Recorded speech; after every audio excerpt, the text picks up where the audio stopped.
I grew up with Terrence, spending long days with him fishing during school hours in the river behind his father's house, smoking cigarettes in the barn while talking about the hot new girl at school, and even planning out lives after high school together. More than college, actually.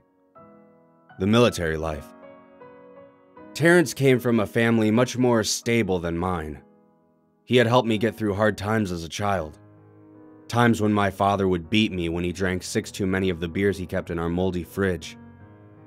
I've always had a way of blocking things like that out, and I hardly remember even being beaten. Nor do I fully remember my mother screaming that she wished I had never been born. All those memories seem to just wash away. But they did leave a psychological impact. And Terrence, well, Terrence helped scrub all that away the best he could over the years. "Don't worry," he'd say to me time and time again. "I promise, it gets better."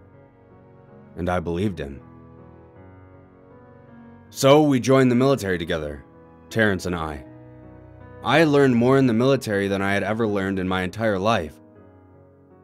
I learned how to respect myself and others.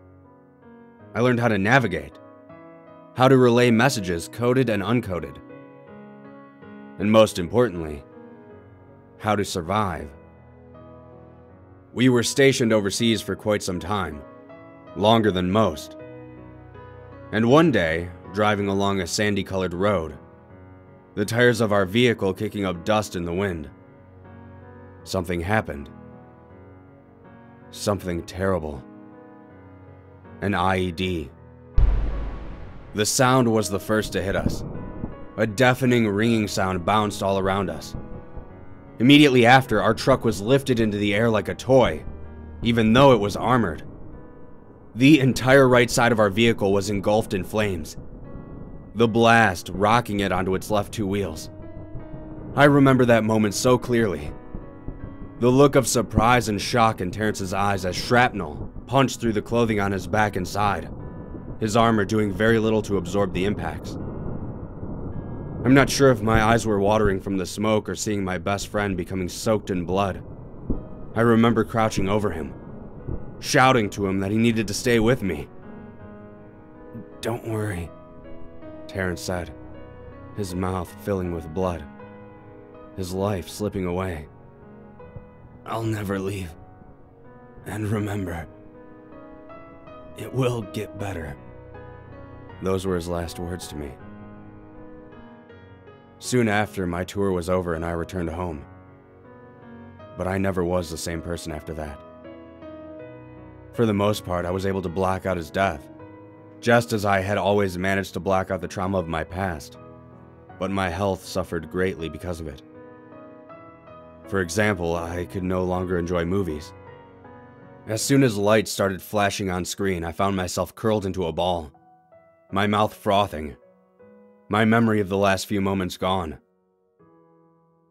One time during a power outage, the lights in my house had flickered rapidly. I had blacked out then too, rendered helpless by my condition. Medications didn't help, and as the time passed, my seizures only became more frequent. It got to the point where I had to call another one of my army buddies, Jeff, and see if he wanted to move in with me while I recovered. I had seen him mention about searching for a new place to live. Jeff agreed and moved in with me. The following night, I had another seizure, after the light bulb in the lamp next to me started blinking before eventually extinguishing itself.